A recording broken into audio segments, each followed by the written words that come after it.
বন্ধুরা, তোমাদের একটা ফুলকপি নতুন ধরনের রান্না দেখাচ্ছি। খুব চটজলদি, মশলা সেরকম লাগে না, অল্প মশলায় খুব তাড়াতাড়ি রান্নাটা হয়ে যায়, কিন্তু খেতে খুব সুন্দর লাগে। এই ফ্রাই প্যানটা ইন্ডাকশানে বসিয়ে দিয়েছি, সর্ষের তেলে রান্নাটা হবে। এই সর্ষের তেল দিয়ে দিলাম,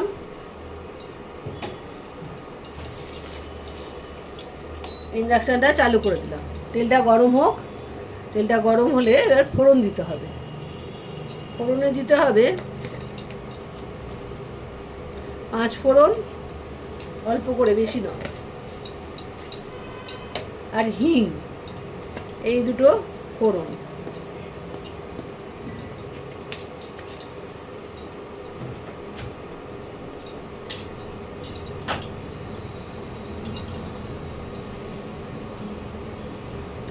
এই দুটো একটু গরম হবে, ফোড়নে একটা সুন্দর গন্ধ হলে, গন্ধ যখন বেরোবে তখন আমি আলু ছাড়বো। আলু আর ফুলকপি দিয়ে তরকারিটা।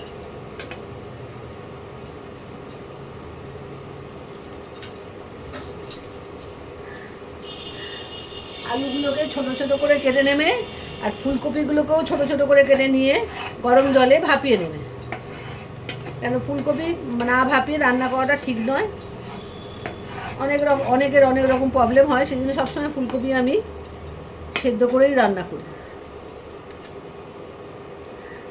ফোড়নটা দিয়ে একটু সুন্দর গন্ধ বেরোক, তারপরে আমি আলুটা ছাড়বো।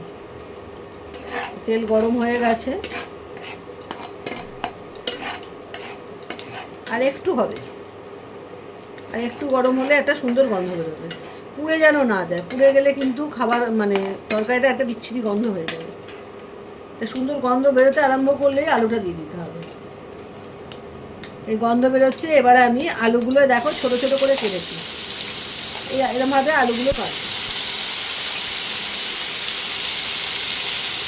আলুগুলোকে কিন্তু লাল লাল করে ভেজে নিতে হবে। এই রান্নাটা একটু আলুটাকেই বেশি ভাজতে হয়, ফুলকপি অত ভাজতে হবে না, কিন্তু আলুটাকে ভাজতে হবে।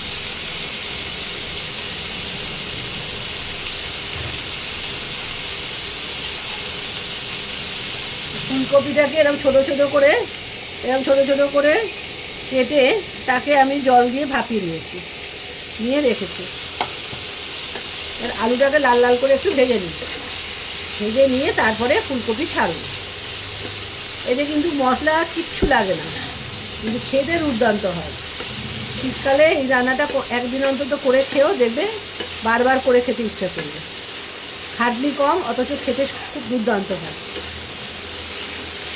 একটু লাল লাল করে ভেজে নিই। দেখো আলুগুলোকে লাল লাল করে ভেজে নিয়েছি আমি। এইবারে ফুলকপিগুলোকে যে ভাপিয়ে রেখেছি, ফুলকপিগুলোকে এবার দিয়ে দেবো। ফুলকপিগুলো একটু ভেজে নিই, ওই লাল লাল করে নয়, অল্প একটু ভেজে নিতে হবে।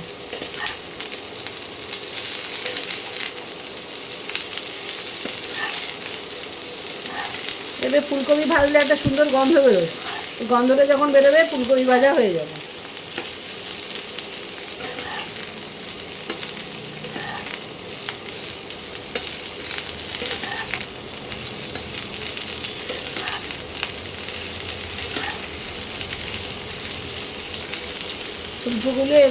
ফুলকপিগুলো এবারে ভাজি, একটু ভেজে নিয়ে তারপর আবার তোমাদের দেখাবো কী করি।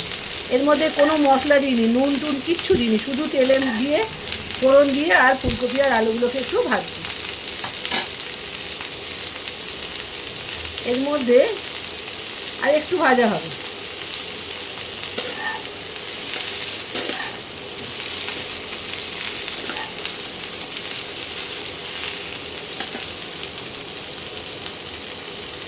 এর মধ্যে 4টে কাঁচা লঙ্কা দিয়ে দিলাম, আর একটা টমেটো কুচি করে দিয়ে দিলাম।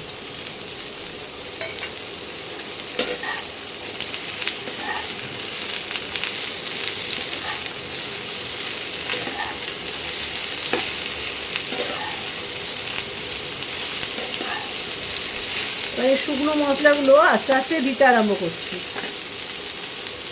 প্রথমে দেব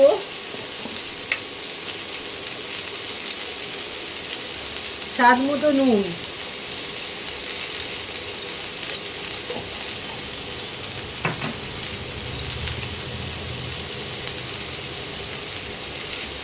পরিমাণ মতো হলুদ, হলুদ গুঁড়ো, হলুদ মানে হলুদ গুঁড়ো একটু নাড়িয়ে নিই।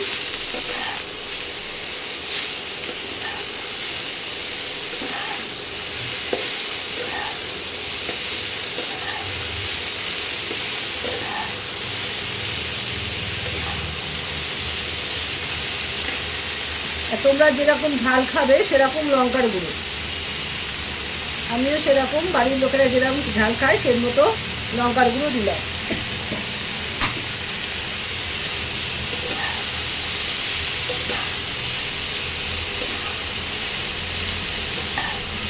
এবার এগুলো দিয়ে একটু ভাজা ভাজা করে তারপরে জল দেবো।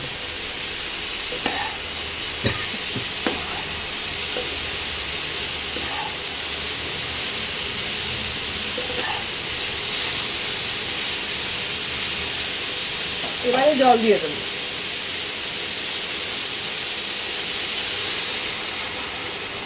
সেদ্ধ করার মতো জল দিতে হবে। আর এই রান্নাটাই কিন্তু একটু মিষ্টি পড়ে, তরকারিটা একটু মিষ্টি মিষ্টি হয়। এবারে আমি মিষ্টিটা দেবো।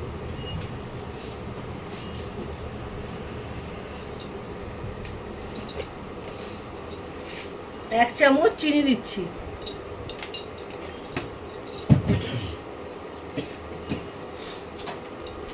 ভালো করে মিশিয়ে নিচ্ছি। মিশিয়ে নিয়ে এবার এটা ঢাকা দেব। সেদ্ধ হোক, তারপরে আরও কিছু বাকি আছে সেগুলো তোমাদের দেখিয়ে দেবো। এবার আমি ঢাকনাটা খুলে দেখাচ্ছি কীরকম হয়েছে। জলটা শুকিয়ে এসছে। এবারে আলুও সেদ্ধ হয়ে গেছে, কপিও সেদ্ধ হয়ে গেছে, সব সেদ্ধ হয়ে গেছে। এবারে এক চামচ ঘি এটাই দিতে হবে। এই রান্নাটা এটাই বিশেষত্ব, এই এক চামচ ঘিটা দিতে হবে ঠিক নামাবার আগে। দিয়ে ভালো করে মিশিয়ে নিতে হবে। এই ঘিয়ের গন্ধটা যাতে থাকে, সঙ্গে সঙ্গে ঢাকাটাও দিয়ে দিতে হবে। ঢাকাটা দিয়ে একটু ফুটতে হবে, তারপরে নামিয়ে ফেলতে হবে। একটু ফুটুক বন্ধুরা, 1 মিনিটের মধ্যে রেখেছি। রেখে এবারে ঢাকাটা খুলে দিলাম। এবারে নামিয়ে ফেলবো। দেখো এটা গায়ে মাখা মাখা হয়ে গেছে। একটু ঝোল না লাগলে খেতে কষ্ট হবে। রুটি বা পরোটা দিয়ে ভালোই খেতে ভালো লাগে। আর এই ঘিটা দেওয়ার জন্য এর স্বাদটাই অন্যরকম হয়।